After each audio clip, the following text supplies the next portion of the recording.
కరీంనగర్లో BJP BRS ఘర్షణలు ప్రజల్లో భయాందోళనలు పెంచుతున్నాయి. పట్టపగలు పీఎన్జే జ్యువెలరీలో జరిగిన దోపిడీ కాల్పుల ఘటన ఇంకా మర్చిపోకముందే ఆలుగునూరులో ఓ న్యాయవాదిని తుపాకులతో బెదిరించి కిడ్నాప్ చేయడానికి ప్రయత్నించారన్న వార్త కలకలం రేపుతుంది.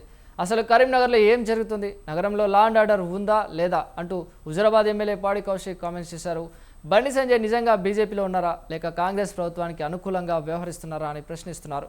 ఇక ఇదే అంశంపై మా ఎమ్మెల్యే పాడి కౌశిక్ రెడ్డితో మా ప్రతినిధి సంతోష్ ఫేస్ టు ఫేస్.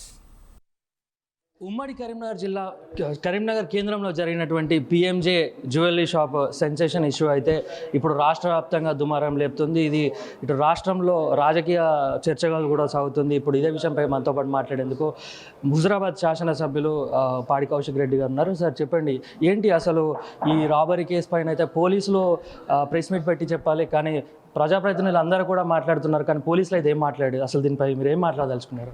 ఇలా వాస్తవంగా కరీంనగర్ జిల్లాలో పోలీస్ది అబ్సల్యూట్ ఫెయిల్యూర్. ఇది పోలీస్ ఫెయిల్యూర్, 100% పోలీస్ ఫెయిల్యూర్, అలా అనుమానం లేదు. ఇలా లా అండ్ ఆర్డర్ అనేది గాలికి వదిలేసారు. నేను నెల రోజుల క్రితమే అసెంబ్లీ సాక్షిగా చెప్పిన, కరీంనగర్లో లా అండ్ ఆర్డర్ అనేది తప్పుతూ ఉంది, చాలా ఇబ్బంది పడుతూ ఉన్నారు ప్రజలు. నేను చెప్పిన ఎగ్జాక్ట్లీ 1 మంత్ లోపలనే ఇన్సిడెంట్ అయింది. ఇది పూర్తిగా పోలీస్ ఫెయిల్యూర్. ఇలా రేవంత్ రెడ్డి గారి ప్రభుత్వం ఫెయిల్యూర్. ఇలా 4 రోజులు అవుతుంది ఇప్పటిదాకా దొంగల్ని దొరకగట్టకపోతే చేతగాని సిపి, చేతగాని పోలీసు వాళ్ళు ఫెయిల్యూర్ ఆఫ్ ఇంటెలిజెన్స్ అని చెప్పక తప్పదని చెప్పి సందర్భంగా తెలియజేస్తాము. 100% నేను చెప్తా ఉన్నాను, ఇది చాలా చాలా సీరియస్ ఇష్యూ. ఎట్టు పరిస్థితిలో ఇలా ఈ చేతగాని సిపిని సస్పెండ్ చేయాలి, చేతగాని సిఐని సస్పెండ్ చేయాలి. ఇలా వాళ్ళని సస్పెండ్ చేయాలి, కొత్త ఆఫీసర్ని తీసుకొచ్చి ఆ దొంగల్ని పట్టుకోవాలి. మీకు ఇన్సిడెంట్స్ చెప్తున్నాను, నేను అసెంబ్లీలో చెప్పిన. ఇలా మొన్న ఇన్సిడెంట్ అయింది ఎగ్జాక్ట్లీ 3 డేస్ లోపల కరీంనగర్లో ఇలా 5th ఒక ప్రముఖ న్యాయవాదిని హత్య చేయడానికే ప్రయత్నం చేశారు.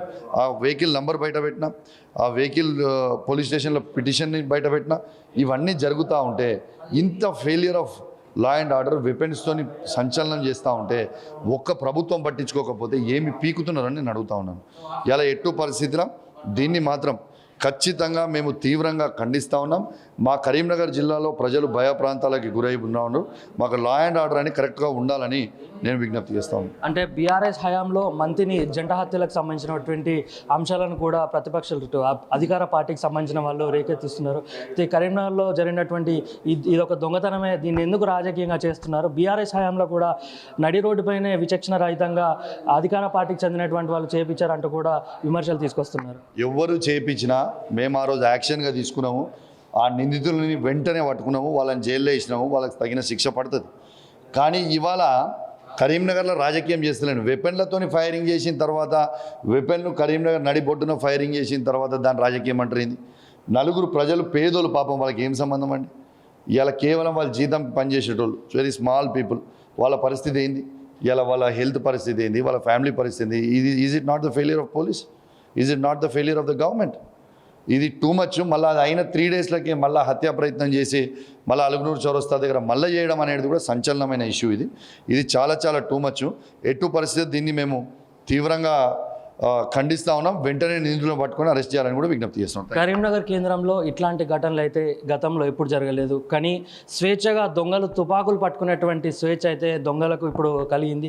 అదే ప్రజలు ఏమంటున్నారంటే తీవ్రవాదులు కూడా రేపటి రోజున తిరిగేటువంటి అవకాశాలు ఉంటాయి. పోలీసులు కానీ ప్రభుత్వం కానీ ఎట్లాంటి చర్యలు తీసుకోవాలి, దాని పట్ల మీరేమంటారు? వెరీ క్లియర్గా చెప్పిన, ఇమీడియట్ దొరకబట్టాలి. ఈ సిపితో చేత కాదు, ఈ సిఐతో చేత కాదు, వీళ్ళని ఫస్ట్ వెంటనే సస్పెండ్ చేసి మంచి ఎఫిషియెంట్ ఆఫీసర్ని తీసుకొచ్చి పెట్టాలి.